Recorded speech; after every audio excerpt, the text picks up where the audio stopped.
There is a moment she never prepared for. Not the breakup, not the silence, not even the distance.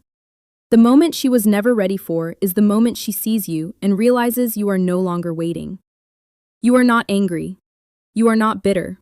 You are not posting sad quotes at midnight.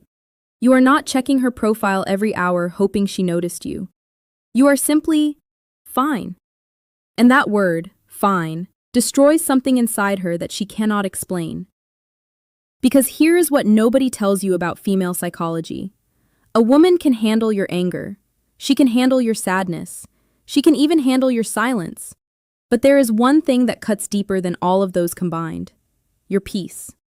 When she sees that you have found peace without her, something shifts in her mind that she was not expecting. Something she cannot control. Something she cannot reverse.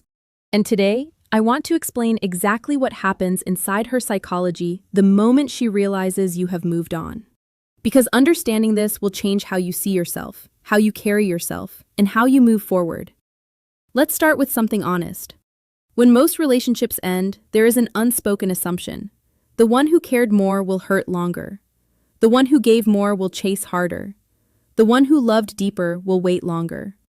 And if you were the one who always called first, always showed up, always tried harder, she assumed something. She assumed your world would pause without her. She assumed your happiness was connected to her presence. She assumed that whenever she was ready, you would still be exactly where she left you. That assumption gave her comfort. Maybe she did not realize it. Maybe she never said it out loud. But deep down, there was a certainty. He will wait. He always does. And that certainty, that quiet, invisible certainty, is exactly what makes the next moment so powerful. Let me tell you about someone I worked with. I will call him Adam. Adam was in a relationship for 2 years. He was the one who remembered her favorite coffee order. He was the one who drove 40 minutes just to drop her home safely. He was the one who stayed on the phone until she fell asleep during her anxious nights. He gave everything. And she grew comfortable. Not cruel, just comfortable. The way people get comfortable with electricity. They stop thinking about it until the lights go out. She started replying slower, canceling plans more often, becoming emotionally distant in ways she could not even explain herself. Adam noticed, but he did what most caring men do. He tried harder. He gave more. He became more available, hoping that his effort would eventually be matched. It was not. One day she ended things. No big fight, no dramatic reason, just a quiet conversation that ended 2 years in 20 minutes. Adam was destroyed. For weeks, he could not eat properly. He checked her profile every morning before he even got out of bed. He drafted messages he never sent. He replayed every conversation, searching for the moment things changed. But then something shifted. Not overnight, not dramatically, quietly. He started going to the gym, not to look better for her, just because movement was the only thing that quieted his mind. He started reading. He started working longer hours. He started rebuilding something inside himself that had slowly been given away during those 2 years. 3 months later, a mutual friend mentioned his name to her. She asked how he was doing. The friend said, "He seems really good, actually. Different, focused." That night, she texted Adam for the first time since the breakup. Not because he did anything. Not because he played a game. But because the image she had of him, broken, waiting, available, no longer matched reality. And that gap between her assumption and the truth created something she could not ignore. Curiosity, doubt, and something that felt uncomfortably close to regret. Now let's talk about what actually happens inside her mind, because this is where psychology becomes fascinating. The first thing she feels is confusion. How is he okay? It has not been that long. Was I not that important to him? This confusion is not really about you. It is about her own internal picture being shattered. Her picture of you included one very specific detail. You needed her more than she needed you. That belief shaped how she treated you. It shaped how much effort she returned. It shaped how seriously she took the possibility of losing you. When you move on genuinely, you do not just change your behavior. You destroy her mental model entirely. And the mind does not handle destroyed models quietly. It demands reconstruction. It starts searching for new information. So she starts paying attention to you in ways she never did when you were chasing her. I worked with a woman, I will call her Sarah, who ended a 3-year relationship with a man she described as too available. Her exact words to me were, "He was always there. I never had to wonder. I never had to try." 6 months later, she saw him at a mutual friends gathering. She noticed his posture first. He was standing differently, not arrogantly, just settled, like a man who had found where he belonged inside himself. He greeted her warmly, no tension, no performance, no visible wound. And then he turned back to his conversation with someone else. Not ignoring her, just genuinely more interested in where he was than in her reaction to him. She told me that moment bothered her for weeks. I kept thinking, why doesn't he seem affected? Did I even matter? The painful irony was this. She had left him partly because he seemed too focused on her. Now she could not stop thinking about him because he seemed focused on everything but her. That is not a game. That is psychology. When you remove yourself as someone's emotional center, they often discover, too late, that you were more central than they realized. The second thing she feels is comparison. She begins measuring the version of you she knew against the version she is seeing now. Because growth is visible in ways that are very difficult to ignore. You cannot manufacture the calm that comes from real healing. You cannot fake the energy that comes from a man who stopped waiting and started building. It lives in how you speak, in how you listen, in how you carry a room without trying to carry it. She sees it. And it raises questions she was not ready to face. Did I underestimate him? Did I let something rare walk away because I assumed it was ordinary? These questions do not arrive loudly. They arrive in the quiet. During a long drive, during ordinary moments when something small, a song, a place, a memory, unexpectedly brings you back to her mind.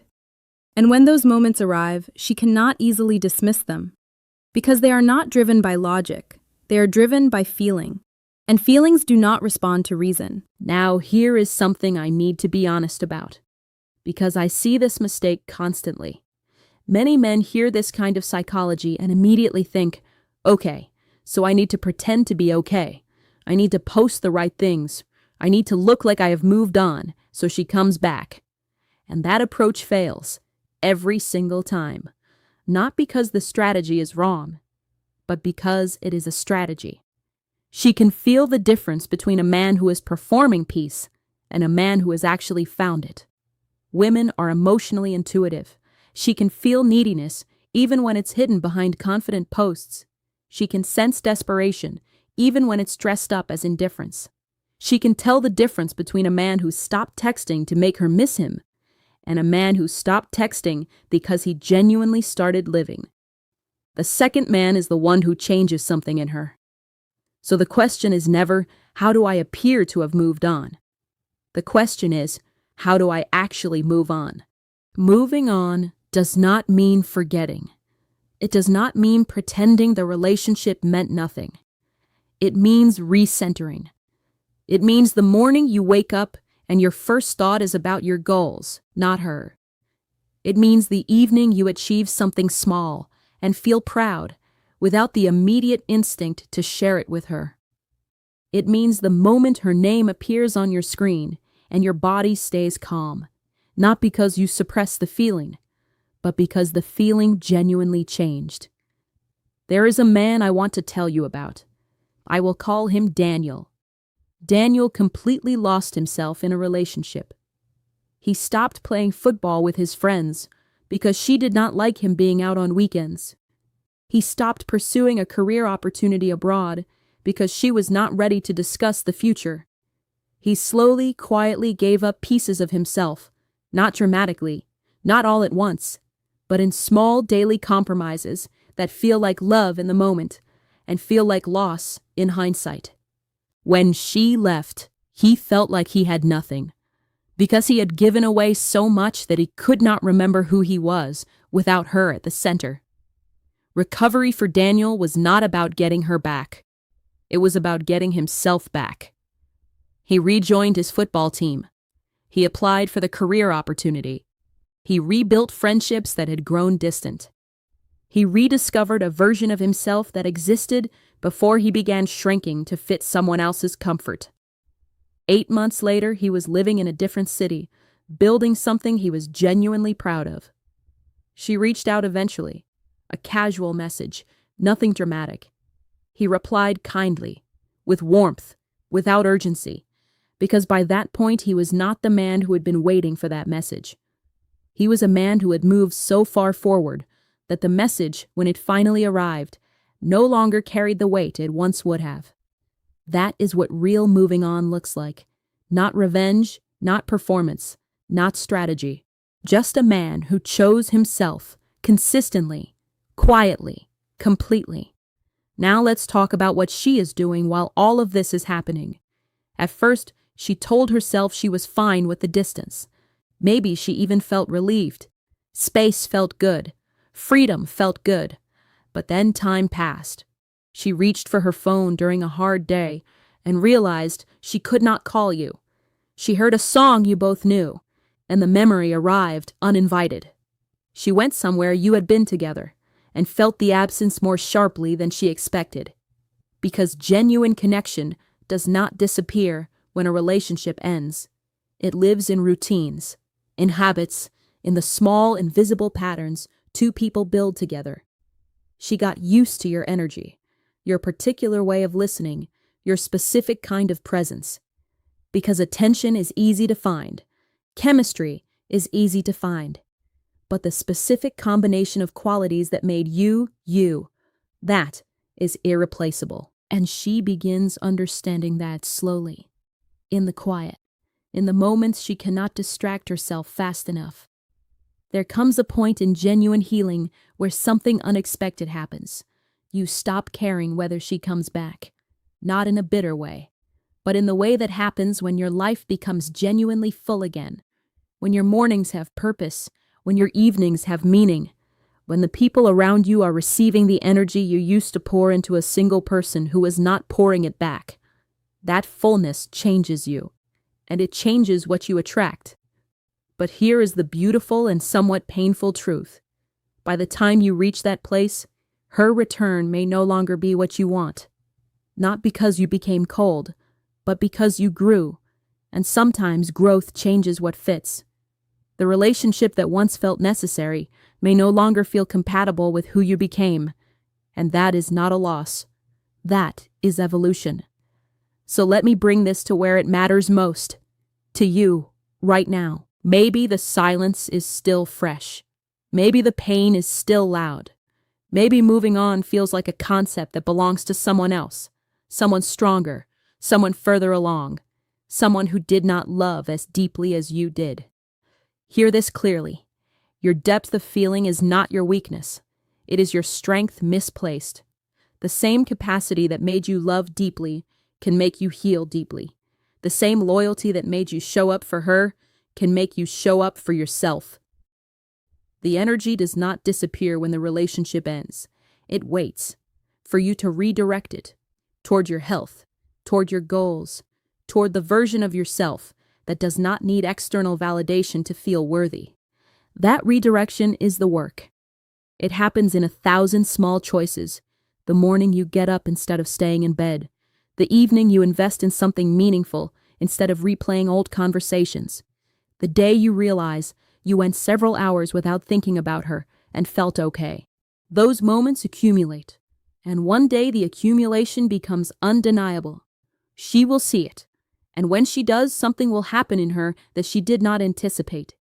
She will see a man who did not break, a man who did not beg, a man who did not perform his pain for her attention, a man who simply chose himself, again and again, in the silence, in the uncertainty, in the moments nobody was watching. And that choice becomes the most powerful thing about you.